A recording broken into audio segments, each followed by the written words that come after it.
Hello বন্ধুরা, সবাই তোমরা কেমন আছো? ধরে নিচ্ছি সবাই খুব ভালো আছো। একটু গরম টরম পড়েছে ঠিক কথা, কিন্তু তেমনি সামার ভ্যাকেশনও তো গেল। খুব ছুটিতে আনন্দ করলে নিশ্চয়ই সবাই। ক্ষান্ত বুড়িও এইবারের রোববারের গল্প নিয়ে হাজির হয়ে গেছে। আজকের গল্প পঞ্চতন্ত্র থেকে বোকা হাতির গল্প। চতুর্দন্ত নামে এক হাতি বাস করত একটা জঙ্গলে। সেই চতুর্দন্ত হাতিদের রাজা ছিল, কিন্তু রাজা হলে কি হবে, বুদ্ধিটা ছিল একেবারে মাথা মোটা, যাকে বলে একেবারে হদ্দ বোকা। যাই হোক, তবু তো সে রাজা। এদিকে হয়েছে কি, হাতিদের জঙ্গলেতেই আমাদের মতোই অবস্থা। বৃষ্টি টিষ্টি হচ্ছে না, একেবারে খরা অবস্থা। জঙ্গলে যে নদী ছিল বা একটু জলাশয় ছিল, সেগুলোর জল সব শুকিয়ে গেছে। কেউ জল খেতে পাচ্ছে না, ছোট হাতিগুলো খুব কষ্ট পাচ্ছে। নিজেদের মধ্যে বলা বলিও করছে যে কি করা যায়, এত জলের কষ্ট, কিভাবে কি করা যায়। তখন সবাই মিলে ঠিক করলো, আমাদের তো রাজা আছে, রাজা মশাইয়ের কাছে গিয়ে বরং বলি, দেখি তিনি যদি কোনো ব্যবস্থা করতে পারেন। তারপরে সবাই মিলে রাজামশাইকে গিয়ে বলল, রাজামশাই, আমাদের এরকম অবস্থা, ভীষণ বিপদের মুখে পড়েছি, একটু যদি কিছু ব্যবস্থা করেন। হাতিরাজ চতুর্দণ্ড সুর তুলে বললেন, তোমরা দুর্বল হয়ে পড়ো না, আমি তো আছি, নিশ্চয়ই একটা ব্যবস্থা হবে।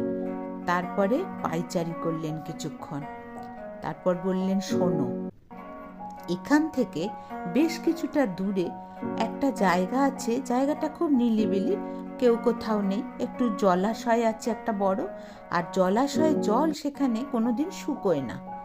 আর সেই জলাশয়টার কাছে জঙ্গলও আছে, যেখানে আমরা থাকতে পারবো। তাহলে চলো, আমরা সকলে মিলে সেখানে চলে যাই। অল্প বিস্তর জঙ্গল থাকায় আমাদের অসুবিধেও হবে না। দল বেঁধে সেখানে সব হাতি গেল। গিয়ে তো জল দেখে সবাই আহ্লাদে একেবারে আটকানা। কেউ জল খেতে লাগলো, কেউ স্নান করতে লাগলো। জায়গাটা ভীষণ পছন্দ হয়ে গেল সবার। তারপরে সবাই সেখানে স্থায়ীভাবে থাকতে শুরু করলো। কিন্তু সমস্যা তো অন্য। সেই জলাশয়ের পাশে, মানে পাড়েতে গর্ত গর্ত ছিল, সেই গর্তগুলো ছিল খরগোশদের। আর খরগোশদের ওপর দিয়ে, সেই গর্তের ওপর দিয়ে হাতিগুলো বারবার আসা যাওয়া করে। জলের কাছে আসে, আবার ফিরে যায়, এই সব করে। কত গর্ত তেমনি নষ্ট হয়ে গেছে মাটি চাপা পড়ে। কত গর্তের ভেতর খরগোশ ছিল ছোট ছোট, সেই খরগোশগুলো মরে গেছে। বলো তাদের কি অবস্থা। এবার খরগোশদের দুশ্চিন্তা শুরু হলো। ওরা বলল, এ তো খুব ঝামেলা, আমাদের জায়গায় আমরা থাকি, এর মধ্যে হাতি এসে এরকম আসা শুরু করলে তো খুব মুশকিলে পড়ব। তখন একটা খরগোশ বলল, আমরা কি আর ওদের সাথে পারি? ওই বিশাল চেহারা, ওদের সাথে কি আমরা পারি? চলো আমরা অন্য কোথাও চলে যাই। তখন অন্য খরগোশরা বলল, না, তা কেন, আমরা এখানে বহুদিন বাস করছি, বরং ওরা নতুন এসেছে, আমরা কেন চলে যাব? অন্য আরো খরগোশরাও বলল, আমাদের একটা ব্যবস্থা করতে হবে, চলো আমাদেরও তো খরগোশদেরও আবার যায়, যে রাজা, তার কাছে যাই, সেই রাজামশাইকে গিয়ে বলি। তখন সেই খরগোশদের রাজার কাছে খরগোশরাও গিয়ে বলল যে, রাজামশাই, আমাদের তো এরকম একটা সমস্যা হয়েছে, কি করা যায়? তখন রাজামশাই বললেন, আমাদের মধ্যে এমন কি কেউ সাহসী আছে যে হাতিদের সামনে যেতে পারবে? যদি কেউ সাহস করে যেতে পারো, তাহলে আমি একটা উপায়ের পথ বলে দিতে পারি। সব খরগোশরা তো ওর মুখের দিকে চাওয়াচাই করছে, কে যাবে ওই বিশাল চেহারার হাতির সামনে? তখন একটা ছোট্ট খরগোশ এসে বলল, আমি যেতে পারি, আমাদের সকলের উপকারের জন্য যদি আমার প্রাণ যায় যাক, তবু আমি যেতে চাই। খরগোশদের রাজা তো শুনে ভীষণ অবাক হলেন, বললেন, বাহ, তোমার তো সাহসের প্রশংসা করতে হয়, তাহলে তুমি এসো আমার সঙ্গে, হাতিদের সামনে গিয়ে কি বলবে সেটা তোমাকে আমি আড়ালে বলছি, আর বাকি খরগোশরা সবাই চলে যাও যে যার জায়গায়।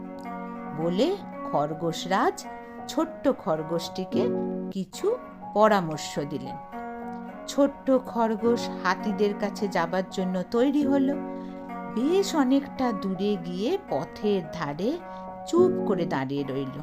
তারপর হাতিরা যখন এই পথ দিয়ে যাচ্ছে, কিছুক্ষণ পর সে দেখতে পেল দল বেঁধে সব আসছে হাতি, সবার সামনে আসছে সেই চতুর্দন্ত মহারাজ।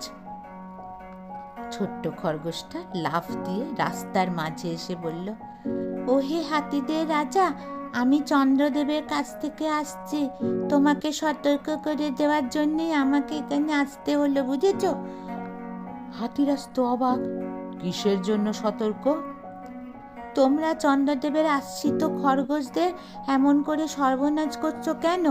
এই জলাশয়ের চতুর্দিকে আশ্রিত যে খরগোশ সব বাস করে, তারা তুমি কি তাদের জানো? তোমাদের দাপাদাপিতে, তোমাদের পায়ের চাপে কত খরগোশ ইতিমধ্যে মারা গেছে। চন্দ্রদেব তাই খুব রেগে গেছে। যদি প্রাণে বাঁচতে চাও তাহলে এখান থেকে এক্ষুনি দলবল নিয়ে পালিয়ে যাও। হাতিরাজ এ কথা শুনে একটু থতমত খেলেন। বললেন, চন্দ্রদেবের দূত, আমাকে একবার চন্দ্রদেবকে দেখাও, তাহলে তোমার কথা সত্যি ভাববো, আর তাহলে আমরা দলবল মিলে এই স্থান ছেড়ে চলে যাব। চন্দ্রদেবকে দেখার জন্য তোমাকে কষ্ট করতে হবে না। খরগোশদের দুঃখ কষ্ট সহ্য করতে না পেরে চন্দ্রদেব এখানেই আছেন। তোমাদের সাহায্য করার জন্য ওই জলাশয়ের জলে তিনি আছেন।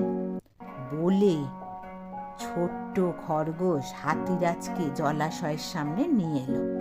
তখন সন্ধে গড়িয়ে রাত হয়ে গেছে, আকাশে চাঁদ উঠেছে। জলাশয়ের জলের ওপরে চন্দ্রদেবের ছায়া দেখতে পেয়ে খরগোশ হাতিরাজকে বলল, ওই চেয়ে দেখো জলাশয়ের দিকে, চন্দ্রদেব কেমন বসে আছেন। হাতিরাজ বলল, হ্যাঁ খরগোশ ভাই, তুমি ঠিক কথা বলেছ।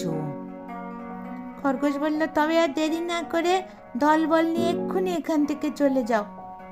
হাতিরাজ সুর তুলে চন্দ্রদেবকে প্রণাম জানিয়ে দল বল নিয়ে তো খুনি একদম পালিয়ে গেল। দেখতে পেয়েছে যে চাঁদ দেখছে।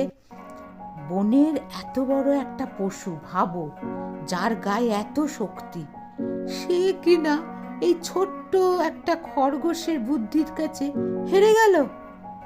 তার মানে বুঝলে কত বড় তোমার চেহারা বা কত তুমি লম্বা চওড়া, তাই দিয়ে কিছু হবে না। আসল হচ্ছে বুদ্ধি। বুদ্ধি থাকলেই কেল্লা ফাতে।